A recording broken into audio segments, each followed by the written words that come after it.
সর্বশেষ যে লোকটা জান্নাতে যাবে তাকে আল্লাহ তাআলা জাহান্নামের আগুনে পোড়াতে পোড়াতে ছাই বানিয়ে ফেলবে।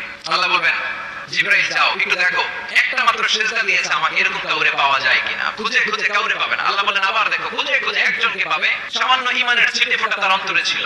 আল্লাহ বলবেন যেহেতু ছিটে ফোঁটা আছে, অনেক মাইর খেয়েছে, ওকে বের করে জাহান্নাম থেকে বের করে একটা নির্ধারিত দূরত্বে রেখে দাও, রেখে দেওয়া হবে। কিন্তু জাহান্নামের আগুনের লেলিহান শিখাতে তার গা ঝলসে যাবে। সে আল্লাহর ডেকে বলবে, মাবুদ তোমার কাছে আমি কিছু চাই না, জাহান্নাম থেকে তুমি আমাকে বের করেছো, জীবন নদীর পানি তুমি আমার গায়ের মধ্যে ঢেলে দিয়েছো, আমি আবার সজীবতা ফিরে পেয়েছি, আমি তোমার কাছে জান্নাত চাই না, শুধু নিরাপদ একটা দূরত্বে আমাকে রেখে আসো যাতে জাহান্নামের আগুন আমারে কষ্ট দিতে না পারে।